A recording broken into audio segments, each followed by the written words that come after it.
Hello, and welcome to 10 Dimensions of Wellness, the podcast that explores the full spectrum of what it means to live well emotionally, physically, spiritually, and beyond. I'm your host, Mika Newton.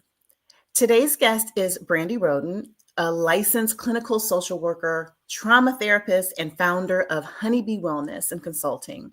Brandi leads an all Black woman therapy practice and brings over a decade of clinical experience backed by personal healing to her work. She's also the founder of Embracing Stillness, a product based business that encourages women to slow down, regulate their nervous systems, and find healing in quiet. Her story is real, it's raw, and grounded in the belief that Black women deserve spaces to heal and rest and be seen. Let's get into today's conversation. Hi, Brandi. Hi, good morning or afternoon, wherever Good you are. afternoon. It's so nice to meet you and see you in person. I know we've been on some threads together within like WhatsApp and all that stuff, but it's really good to put a face to the name and meet you in person. Yes. So So very let's excited get to be into it. here. How are you today? I'm doing good. I am in between sessions. I gave myself a bit of a break and Okay. prepared and excited to be here. This is my first live podcast. Well, yes, my first live podcast, and I'm so very excited to see what is to come, what comes of our conversation today. Very good. So let's get into it. So I was very interested about your story. I read your background, the information that you filled out for us, and the one thing that you said that I thought was um, really deep. You said that therapy isn't just clinical for you; it's personal. Can we start there? Sure, What do you mean by that? absolutely. So I have had experiences in my life that were a pretty traumatic childhood. And I'm also a clinical supervisor. And when I'm talking with my supervisees or the people who are training to be practicing clinicians, I tell them that, a lot of times we didn't just wake up and say that we wanted to be a therapist. Oftentimes we find that there have been, significant life events that have occurred in our own personal lives that have called us to this work. And for me, as I say, like therapy, it's personal. I'm currently on my own healing journey. I've dabbled and dabbled in therapy since adolescence, but I really got serious and locked into therapy about 2 years ago, when I just noticed that dimensions of my life just weren't marrying together, and I could not figure out like why certain pieces of my life weren't clicking together. And I said, you know Mhm. what? I know all of this is rooted in the things that I had um allowed to be hidden for so very long. And also being on this journey and working with other Black women on their own healing journeys, it's so very funny how a lot of my clients have mirrored my own personal work that I've been doing. Every one of my clients is representative of different aspects of my life that I'm working on. And believe it or not, and obviously in the therapy space, I, don't disclose those things, but some of Right. the healing that in the teachings that I'm helping them process and I'm helping them through, I'm applying it to my own life as well. So very relevant to Yeah. me. Yeah. I was talking to Misha in another podcast earlier, and we were talking about when you're doing the work, oftentimes, and I know for me, I'm a sound healer, a sound therapist, and it took me a minute to really walk in that truth because I felt like I had to be perfect and I had to be all the way healed and I had to have everything together before I could help heal other people. And that's just not the case. It's ever evolving. We're always going to be on this path of healing and unlearning. Absolutely. And I think once I into like you, I had this idea that I had to have it all together. And once I really let go of that expectation for myself, I just noticed that my connection with my clients and even the work that I'm doing personally with my therapist, it just deepened. And it didn't feel like it no longer felt like work. So Yeah. Yeah. So what does it mean to you to still be in this journey of your own mental health wellness and still lead a wellness practice? Absolutely. So I would say that self-awareness, one of the things that I do, I oftentimes check in with myself, engage my own temperature and my own mental status to see like, okay, where am I? And if I feel that I'm starting to do too much, because I tend to be the one that wants to heal the land because I know Yep. that I have the skill set. And so I have to make sure that I am taking care of myself. I have done a lot. I've had a history of ignoring taking care of myself for the sake of taking care of other people. But I had to have a huge reality check that I must put my oxygen mask on, That's right. in order to save other people or to, help facilitate healing for other people. And that looks like me resting when I need to. I listen to my body. And so a lot of times there's a disconnect between the mind and the body. The mind is telling you that push through, push through, push through, but your body's like, Mhm. oh no, but I need to slow down. I need to slow down. And so I've learned to balance those thoughts, because my thoughts will tell me that I can do all the things all the time and not slow down and that I am superwoman. And then my body is like, girl, your back is starting to tingle a little bit. You need Mhm. to, slow down. And so when I begin to notice that I'm a little bit more tired at certain points of the day, those are indicators for me that okay, you're heading down a pathway that you've been before that led to burnout. And Mhm. we need to scale it back. And so I'm transparent with my clients, and they know that I'm a therapist that leads by example. When I need to rest and honor my body, I'm going to rest and honor my body. So when I'm doing new client intakes, I'm, always preparing them from the beginning that there might be times where I take a week or two off just to Yeah. reset and regroup. And so, and I haven't had a person yet who that didn't work out for it. I always get the same responses. Oh, Miss Brandy, like you inspire me to take care of myself. And so you empower me. And oh, I wanted to reach out to you, but I knew you were resting and I knew that I could do it. I could handle these situations. So when I come back into the therapy room, it's a matter of catching up, and then also hearing those wins from them that they were able to handle their and navigate their own situations without me. So it kind of puts more fire under me that lean in when you need to take those breaks. That's beautiful, and it's beautiful to see your work implemented, like the tools that you give your patients, your clients, and to watch them implement them in their life. It has to be like, heartwarming for you, and know that you're on a beautiful path for yourself. You're blessing people with your gift, and that's a beautiful Yes. thing. I love that. And that brings me back, because we talked about the mind and body connection. Um, what do you want people to understand about mind body connection in trauma healing specifically? Absolutely. And I would go on a tangent about this because I love all things nervous system and the brain. So I'm going to keep it very brief. But what I want people to understand is that when a trauma occurs, no matter how big or small, it disrupts your nervous system. There are several processes that go on within the brain as a trauma is occurring. Parts of the brain shuts down, parts of the brain is kicked into high gear. And especially for people who are living in repeated traumas, they've experienced, repeated traumas, or the trauma is ongoing, your nervous system sometimes gets stuck in that, fight, flight, freeze, Like, or fawn mode. And so you cognitively will know this, I am safe, this environment is safe for me, but the nervous system sometimes overpowers the cognitive part and it doesn't communicate very well with one another. And so a lot of times, we tend to in the work that I do, I educate people on going beyond talk therapy, because talk therapy keeps you here at this part of the forefront of your brain, which is responsible. I say it's a the very intelligent part of your brain. That's the part of your brain that's responsible for, executive functioning, making sound decisions, that sort of thing. And a lot of the trauma lives in that mid part of your brain and the middle part of your brain. And so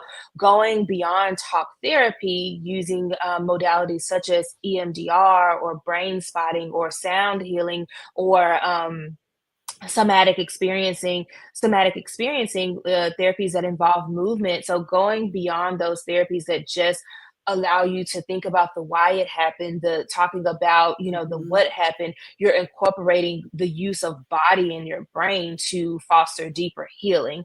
And over time, it's a process. I tell everybody Yeah. it's a process.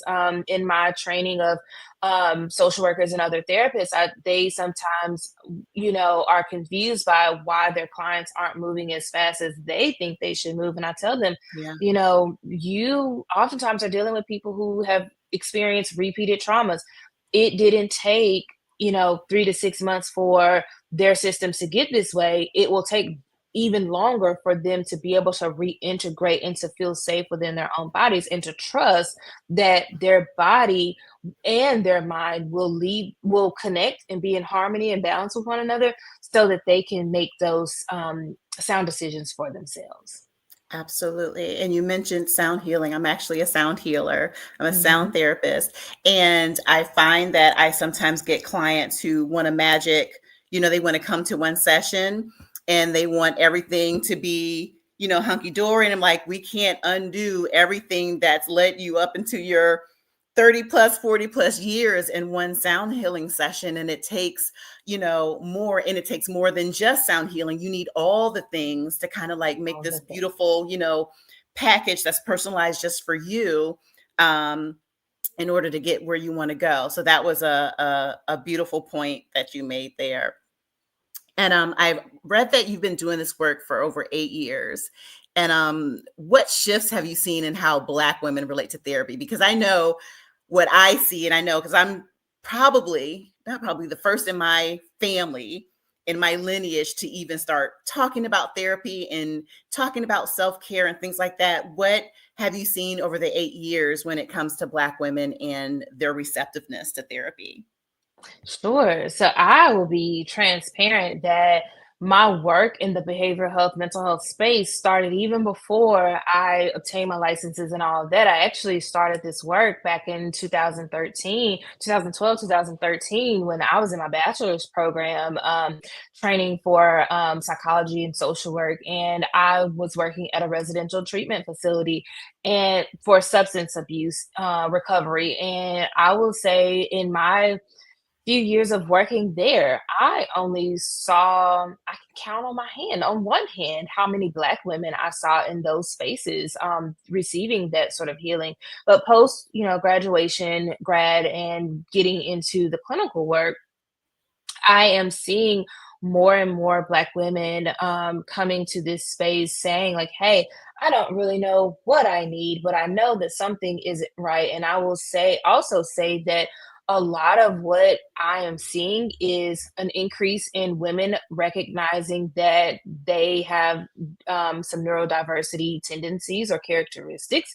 And I am noticing that more and more Black women are being open and honest about the relationships that they have with their mothers. And that, I will say, Yeah. has been one of the most surprising things because just growing up, talking with friends, I never heard any of my friends or people around me talking about those things. Even in college, it seemed and appeared that, everyone had a good relationship with their mothers. Um, and I will say that just more and more women are becoming more in tune with what their bodies are saying to them. They might not have the language to describe it in detail, but I'm Right. noticing that when Black women are coming to therapy with an idea that, okay, here I can tell you all these things. I don't know the words for it, but here's what it is. And they are, looking to other people that look like them to help them contextualize and put the pieces back together. And I think one of the things that's most empowering is they are the ones that are rewriting their narratives. They are taking reclaiming their power. I know with Auntie Maxine Waters, I always reference her. I'm like, we're reclaiming our Having time. our I say that in time. therapy. I feel like every single session, I'm like, you are to reclaim your power. And just in this work, they are realizing that I've given power to so many people and things that have harmed me, and I no Mhm. longer want that for myself. Right. And I am just sitting in the background saying, yes, yes, yes. Like we have so, just as Black women, we are so powerful and we don't even recognize it. Don't And even the fact recognize that it. I am seeing more and more Black women come to this space, it is, I'm just like leaping for joy. And even I even have a person who I'm working with that they have been inspired. They're like, I don't, I'm being called to do this work. And we even had a mini session where we talked about what that looks like. How do you get training? What sorts of degrees do you need to go back for? So more and more people are even finding themselves called to this field, and I'm so very excited because there's not enough of us.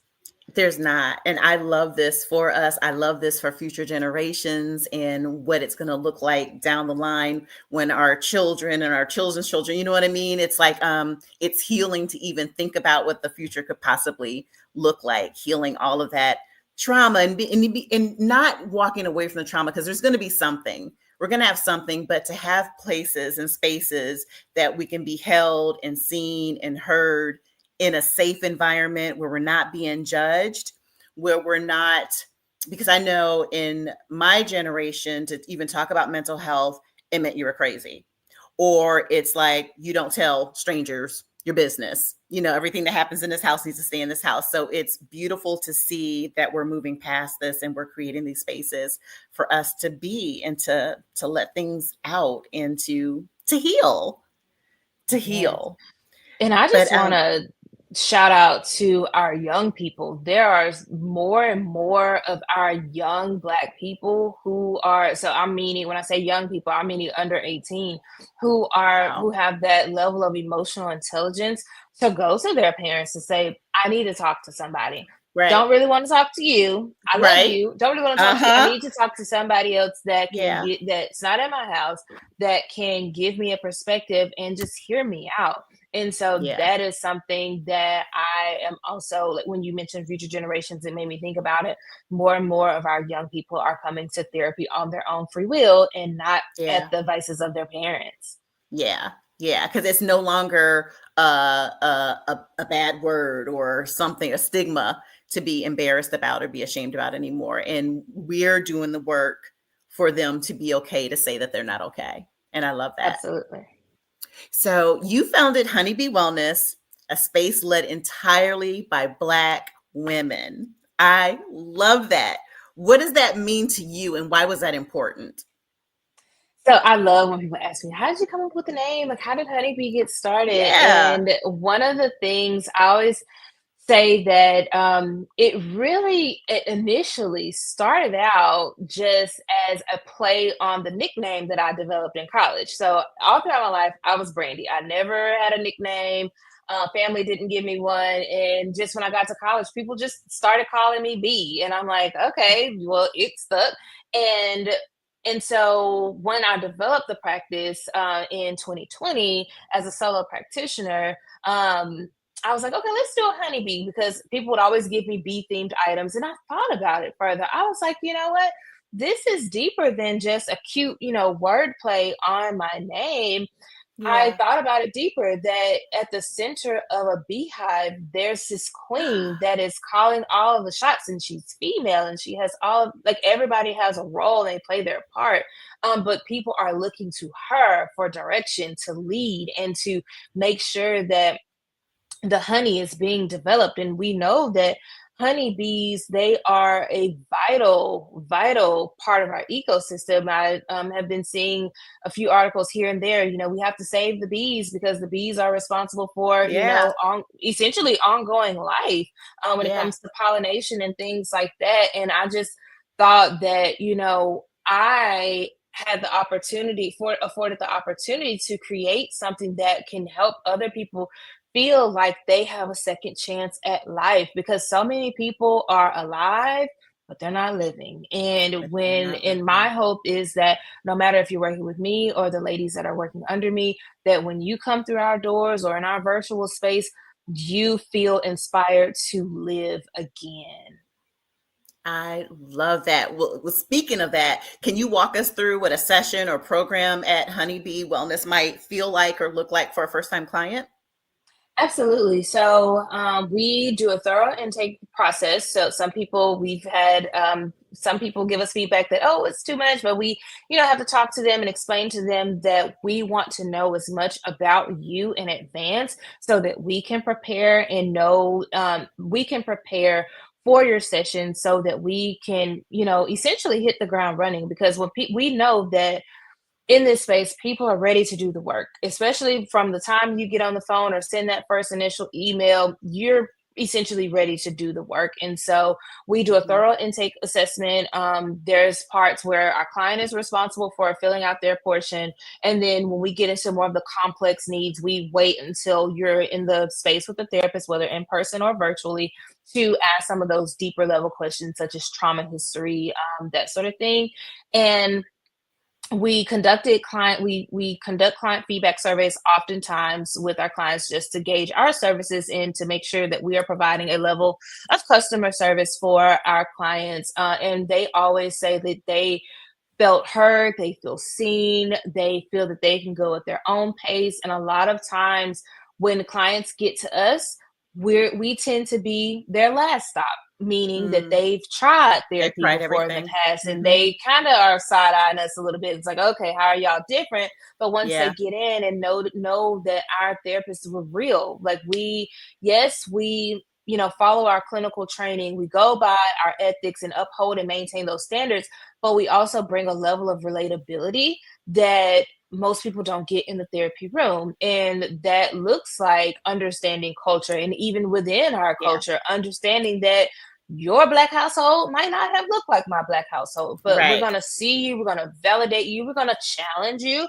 because we're not always right. And I'm saying that as a client myself, my therapist challenges me to just Hmm. broaden my horizons and see beyond myself, because sometimes we, are very limited in how we view situations. And sometimes that limited view space can um, cause us to not flourish and expand our wings as far as they could go. So we definitely do this in a gentle way. And one of the therapists that was working with me had taken ill for a few days, and I had to reach out to our clients, and they were like, oh no, we love our therapist, please let us know, as soon as we can get back in the space, and in praying that she takes good care of herself and all of that. And that let me know she's doing wonderful work with these clients, that they care Yeah. about her just as much as she cares about them. And I always say, if they keep showing up, Okay. you're doing something right, You're because doing people have the something right. autonomy to say, no, This thank isn't you, I'm working for walking away. me. Yep. Yep, Yes, exactly. And I remember I went through at least two or three therapists until I found one that I felt saw me and could understand me, and that I felt comfortable with, being, vulnerable and naked in front of. So it's super important. So absolutely. yeah, they still coming back. You got yourself a winner. Yes. Let's talk about embracing stillness. So, what inspired you to create Embracing Stillness, and how does that message connect to trauma recovery? Absolutely. And so I would say Embracing Stillness was supposed to launch on May 1st, but it did not get to launch on May 1st because Brandi had all the things going on. So I pushed the official launch back to June 1st just to give myself Okay. more time to prepare. We did a soft launch about 2 weeks ago, and it was so super successful at a wellness event that was hosted by one of the local churches here, and it was phenomenal. But Embracing Stillness was really developed when I was on FMLA leave recently from my position as a trauma therapist at a pediatric trauma hospital. And so, working at a trauma hospital, specifically doing counseling for trauma patients, in this aspect, we're talking about car accidents, we're talking about firearm injuries, we're talking Right. about really violent things and, really gruesome things happening to children. And even Brandi, the, awesome therapist that she is, it got overwhelming and got to Yeah. be too much. And I had to get still. And um, in this space, God sent me a message that this stillness that you're experiencing, the stillness that you hadn't experienced before because you do all the things and you love to overcommit and work and just, excel at everything. Mhm. this is bigger than you. And that was the first time that I truly experienced that stillness and leaned into it. And I will say, it really did a work on my nervous system. I noticed that I wasn't having the, stomach pains in the morning when I got up to, not knowing what I would experience when I got to work. Just Yeah. hearing some of these stories, or even thinking like, okay, well, I have to take that hat off and now get over here and be the private practice therapist in working with my individuals who I've been working with long term.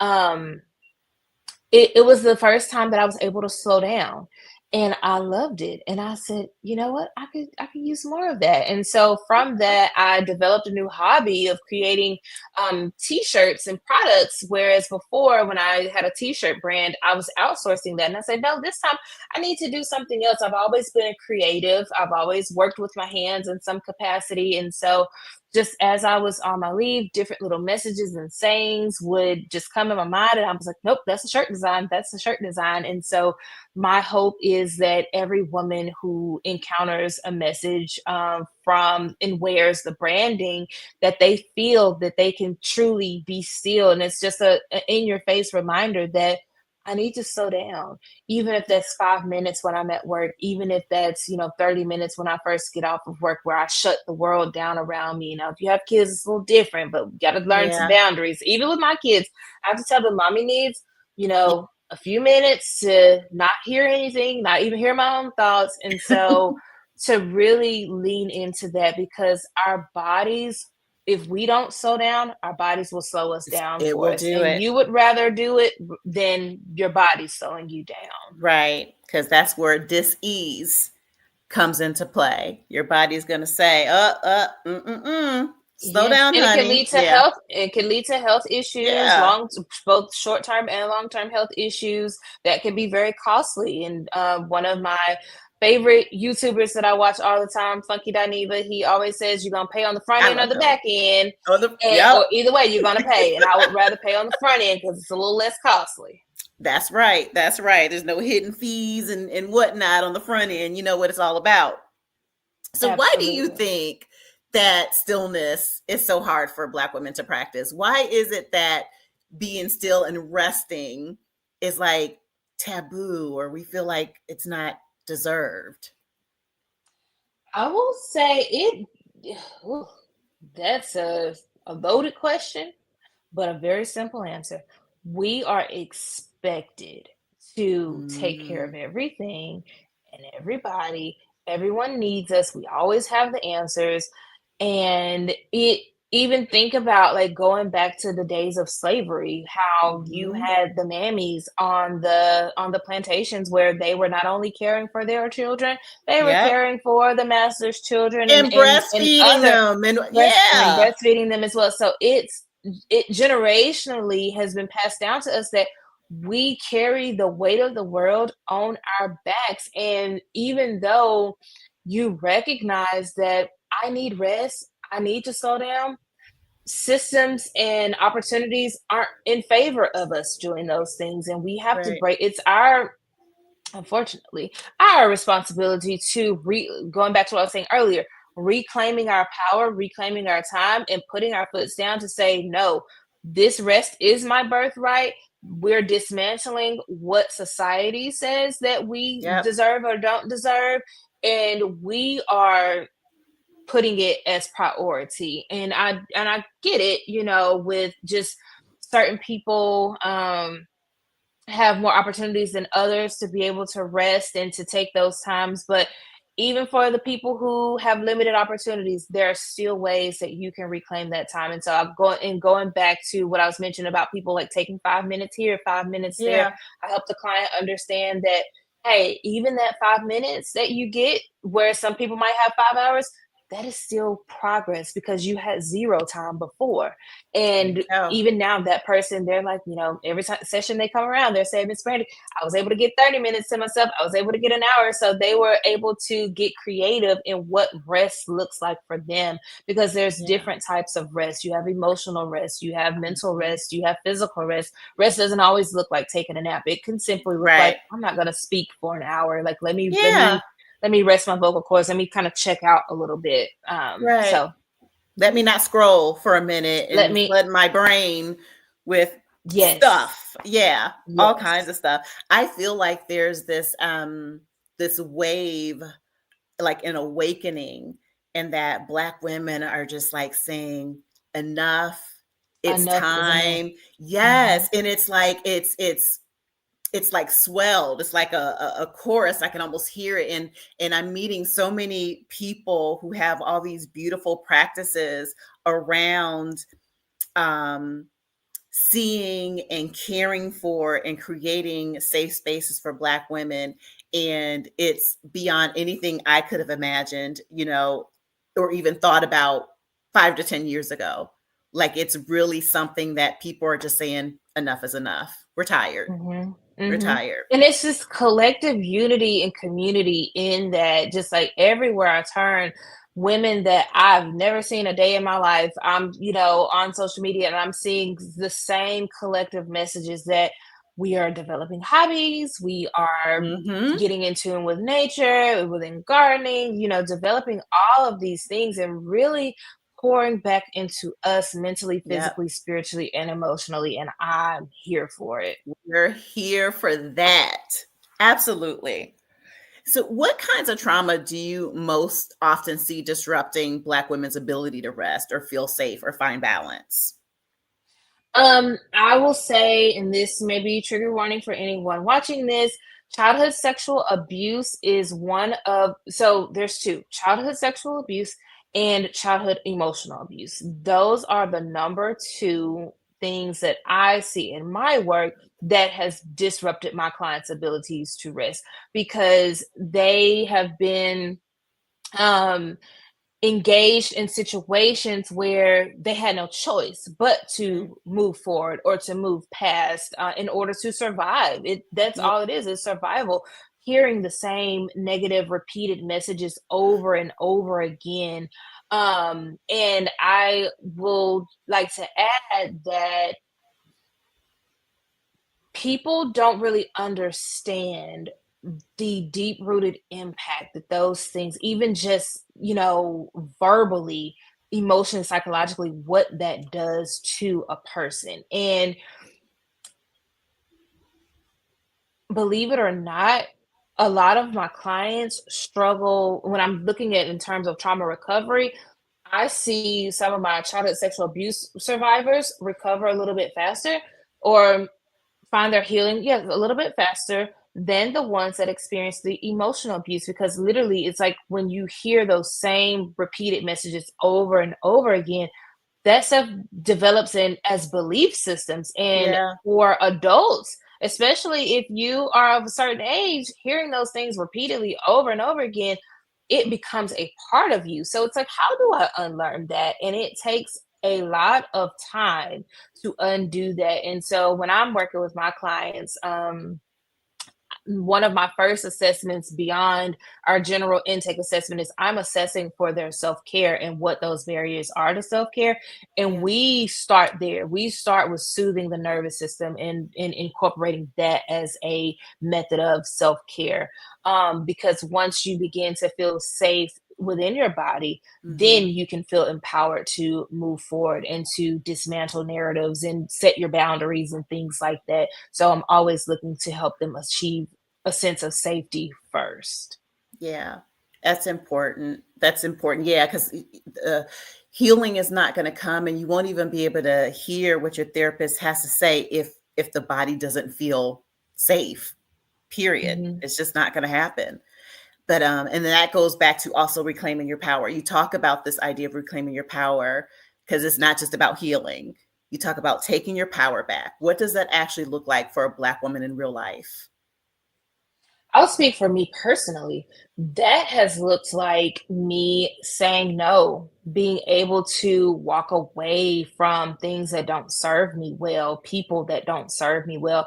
And as a person who um likes to keep the harmony, keep the peace, coded Hmm. people pleasing, that was something that has been one of the most frightening things that I've had to face. But every day is a journey and getting stronger and stronger in my no, and just as strong in my yeses as well. but finding strength in saying no and letting that be a complete sentence, that is what, for me, I will say has been one of the most transformational things in terms of reclaiming my power. Just because I have allowed people to take from me, take my knowledge, take my expertise, take my light. Um, Mhm. and I just was no longer, I'm, as you said earlier, enough is enough. And that doesn't feel good. Even people who people please or engage in fawning behaviors, once you say yes to something that your soul and your intuition and your spirit is really saying no to, there's a level of guilt and shame Yeah. that comes over you that it just holds you bound. And being able to break through that, even though it feels uncomfortable, once Yeah. you find that courage to say no or to, set your boundary, ultimately you feel a whole lot better. And I know now people are saying, choose your hard. Either you're going to choose the hard that is going to leave you uncomfortable for extended amount of time, or you're going to be uncomfortable for these 5 minutes for you to get that no out Okay. and then move on. So both of those are hard. Which Okay. hard would you rather? Choose your heart. And I'm a recovering people pleaser. My whole life in writing for the anthology for Dear Black Woman, I found that out, and I was like, wow, yeah, I was like a little adult all the time, just trying to make sure everything goes right. Same. Hmm. Mm-hmm. But using your voice now, like you said, there is a discomfort. Your body is telling you that this isn't what we're used to doing. But once you do it, I feel like I could lift a tank truck or a Yes. tank after I do it. I feel so powerful. I'm like, I did it. I did. I listened to myself and I said no. And, I didn't do something that I didn't want to do, because even like a year or two ago, I would have completely said yes to several things that I didn't want to do, just to not make other people or feel bad, to make them feel comfortable instead of myself. It's that does a number on you, people pleasing. Does. It You don't even does. realize it. You think you're being nice. And somebody else said, I don't strive to be nice anymore. I strive to be kind. And there's Yes, a that's the different, space I'm in yes, now. I am kind to everyone, but nice hasn't gotten me very far other than right. regrets and oh, I should have done this. I wish I would have done that. And I'm just not Yep. interested in the shoulda, woulda, couldas anymore. I want to fully live and be Yes. confident in my decisions and not be ridden with the just those icky feelings that come when you agree to things that didn't and I will say also too, especially for those who have a history of trauma, where you essentially had to agree to something that you didn't consent to, and Yeah. it's a trigger. It can be a trigger because those thoughts can kind of creep in. It like Yeah. your body remembers what it felt like for you to agree to something that you didn't really agree to. Yeah. I wouldn't have put, yeah. I didn't think about putting that together. Yeah. You're right. Wow. Thank you for that nugget. Wow. Okay. I got to think about that one. Okay. Let me get back on track. Okay. You said that you still have days where your body says no more. How do you care for yourself in those days while still showing up for your mission? Yes. On those days where my body is like, no more, I am making sure that, and there are days where I will just lay in a bed and I will do nothing. Mhm. I will have the curtains drawn. I will allow myself to be in a dark room, but Mhm. I won't stay there. Yeah. I will, take my nap and, making sure that I'm hydrated, that I'm eating well, because that's something that a lot of people don't really realize is associated. Your gut health and mental health, there's a direct connection there. And Mm. when I talk about, assessing for self-care, I'm also assessing, how are you treating your body? Like, are you intaking foods that are balanced, or are you just, consuming any and everything? Because it will have an impact on how you feel. So I'm very try to be very conscious about, especially when my body says no more. I try to Yeah. be very intentional and conscious about what I am inputting in my body. I am reading, I am doing things that are just very low maintenance. Yeah.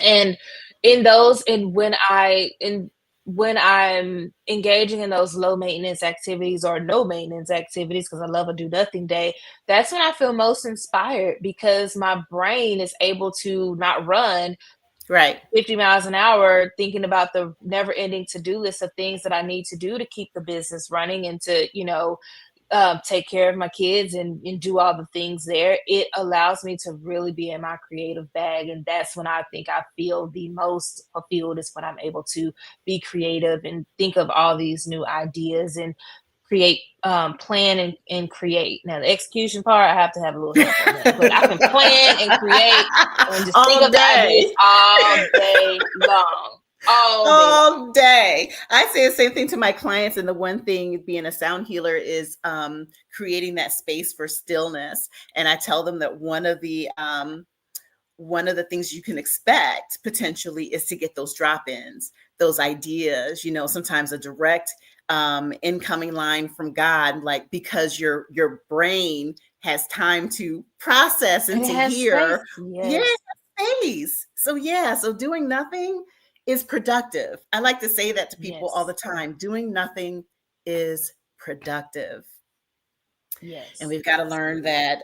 that as Black women, as Black people, because the Mhm. one thing about us is we've always had that old trope as doing nothing meant laziness. We Mhm. correlate that, so we've got to get beyond that. Mhm. But building something powerful when you're still healing is not a small thing. And I know that from experience because I'm still building my business and I am still healing. It's only a year old and there's a lot to unpack still. But what has entrepreneurship taught you about your own capacity to grow? Hmm. I will say for any of my entrepreneurs that are listening, if you haven't dealt with your or done your work, entrepreneurship will absolutely highlight the Mm-hmm. areas in which you have hidden for years and years and years. And interesting enough, I did not really get deep into my healing journey until after becoming an entrepreneur, just because working a normal day, and I don't really quite know what it is, but working a day-to-day job, Yeah. and I'm sure it's probably due to the structure. Having structures already in place to do certain things, you know that there are certain metrics you have to meet and things like that. So performing, essentially performing, which us trauma survivors, that's Yeah. what we excel at, as performing. When you become an entrepreneur, all the responsibility is on you. And so it will absolutely highlight the areas where you definitely are weaker or need Yeah. improvement, things of that nature. So I have just noticed that that's where I really came face to face with, girl, you lack boundaries. You say yes to Uh-huh. everything. And Everything. I really learned that it's almost like what movie was that? I think it was, might have been for Color Girls, where she was like, they almost walked away with all my stuff. I just realized people were just walking away with all my stuff, Mm-hmm. even within And my you were business. letting I'm saying them. yes, And you were and I was letting letting them, them. and I became so resentful towards myself. And I was like, okay, Mm-hmm. this is not. This isn't right. And so when I began to engage with my therapist, the first thing I said when I walked to her office on our first session, I said, I don't know what I need, but I know I don't have no boundaries. I need to learn how to deal with that. And over time, I learned that it was due to my unhealed inner child, Mm-hmm. literally. And so we just had a session. What was that? Tuesday, Monday? Yes, we just had a session on Monday, and she, congratulated me for making a decision on something. And she said, this is how I know you're really deep in your healing, and your inner child is probably gleeing and glowing at you because you were able to stand up for yourself or say no and make a decision, versus just letting them walk all the way with your stuff. Yeah. And it's hard because you feel like, and like you said, it goes back to that little girl's like, what if they don't like me anymore if I say no? What's going to happen? It's like, it's all about being liked. And I'm like, you know what, sweetheart? Everybody ain't supposed to like you. Everybody isn't supposed to be, you're not supposed to be everybody's cup of tea. You know what I mean? It's like, that's Yes. not the way that works. Your people are going to get you, and the people that don't are not your people. And it's that simple, but you want everybody to like you and tell you you're good and tell you you're okay and all this stuff. Mm. And that does come from the little girl in you. Mm-hmm. It's like a lot to unpack, a lot to, like I said, this anthology. Yes, this anthology, I was reading over my work and I said, you know what? I know I'm confined to a certain word count, but I was like, oh, there's so much more. And it definitely highlighted some things that I know there's still areas where I have to keep going and continue to work and develop. And I think, honestly, I don't really see an end in sight, because when you experience a significant trauma or just life experiences in general, there's when you're talking about recovery, relapse is also a part of Yeah, recovery. And if you know anything about like addiction work, they always talk about relapse is a part of recovery. And yeah. because that's who you are at your core, you have to actively work towards recovery every single day, because it's so very easy to go back to some of those behaviors because it's in you. It's in you. It's what, and especially if you're of a certain age, I'm like, that's most of your, that's your whole life. That's your whole Yes. life, and it's what you've built everything on. And to unlearn all that, it's like, of course you're going to have slip ups, but the key Mm-hmm. is to not stay there and to And not not feel stay there. guilty Exactly. that you had your slip, and just that self-talk and using the tools that you've learned, and get yourself back out of there, and go to your circle, go to the tools that you've learned Mm-hmm. to stay out of that. So yeah, that's yeah, it's an everyday thing. I talk to myself every single day. Sometimes Yes. she's like, girl, you got to get, because I'm an entrepreneur too. Okay, it doesn't happen if you don't get up and do this. So And that's why I talk about the power of affirmations. One of yeah, my clients always asks me, how do I do this? And I'm like, affirmations. And she's like, can you say affirmations for everything? And I'm like, yes, affirmations, because if yeah, you tell yourself, and I'm not telling you to lie to yourself, but you, just yeah, as much as you heard negative things, you have to pour back into you those things yeah, that you want, that are more conducive and in alignment with your journey. And it doesn't have to look like waking up every morning saying, oh, you're beautiful, and just things that, yeah, sound like puppy dog tails and roses. No, it could be as simple as, I got this, yeah. do this. And anything can be an affirmation, whatever that looks like for you. Yeah. Yeah, whatever it looks like, whatever your list is, because I like to keep, a checklist of things that need to get done, and be like, okay, you got this. You're going to get 2 things off of your list today, and that's going to be your win. Work toward that. You got this, girl. It's like, it doesn't have to be this grand, oh, Mm-hmm. I'm going to make this amount of money. It's like, when you have those small wins, they build one on top of another, and then they make you feel even more powerful, as they build Mm-hmm. up. So yeah, every day I talk to myself. I know people probably think I'm crazy, be like, girl. Nope. But anyway, That internal dialogue working overtime over here.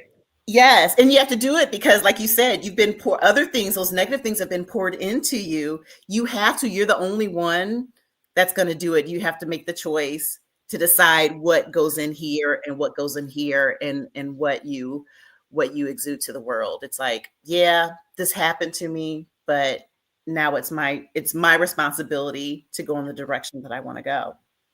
No one else. Absolutely. Absolutely. So, what is the one myth about mental wellness that you want to correct immediately? That it's for white people or it's for people with money. Yep. Mental health, though, I understand level of access, because that has been my whole entire thing, especially within Honeybee. Honeybee is built on equitable practices to make mental health therapy accessible to women and or people who otherwise would not have had access. And I say that because it's not just for people with money. It's not just for white people. It is for all people. It is for anything can be therapy. I tell people that all the Hmm. time. You can find therapy in anything. And Yeah. if that looks like you taking a daily walk outside every day, process your thoughts and feelings out loud, or voice record, or do you a video journal, or what have you, while you're walking, to just get it out. You don't necessarily, if you don't have access to a therapist, you don't necessarily have to have one in order to achieve mental health. Because, like I said, I understand and recognize that the reality is not everybody's gonna ever, not everybody's gonna have the opportunity to sit face to face with a therapist. Though I would Right. love for everyone to. they just may not, that's just not the reality of the world. And so find something that can be your outlet, whether it is in art or it's within exercise. That body movement, it Mm-hmm. can do a number for reducing symptoms of anxiety, Yeah. depression, things of that nature. So if you don't think that mental health is for you, drop that. It is for you, and there are things that you can do. There are so many resources out there, especially online, where you can find guided meditations. I know I found them on Spotify, I found them on Yep. Apple Podcasts, YouTube.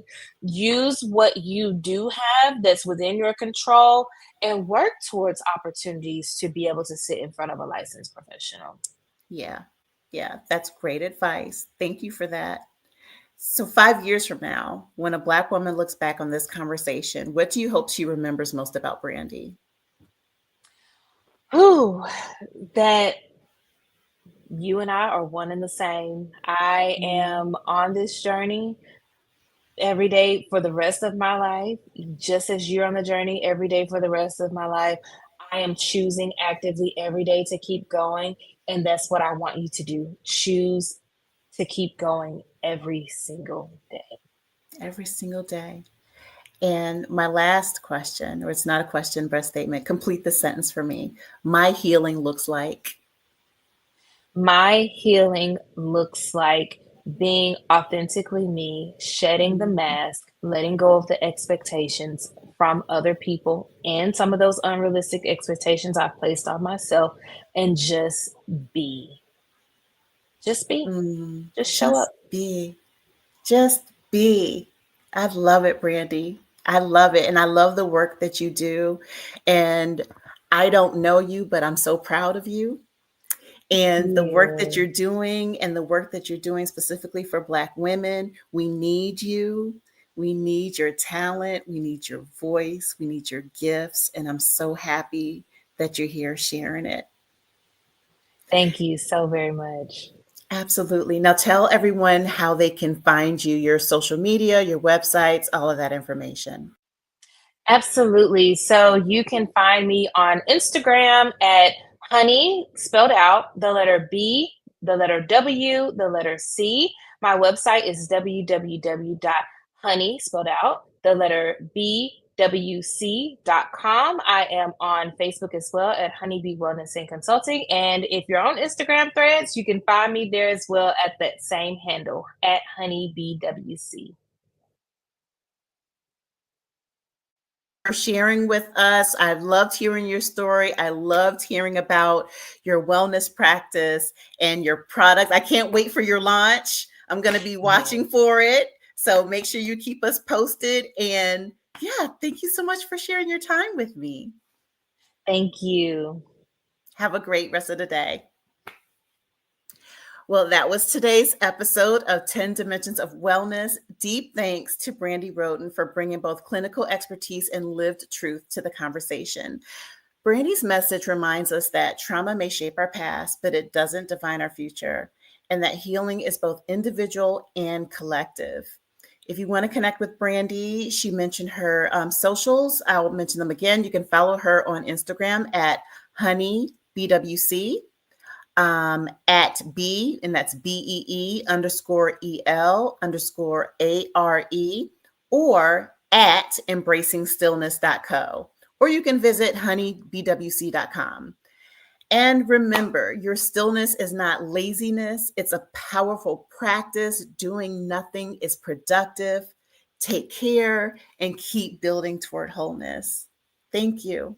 Bye bye.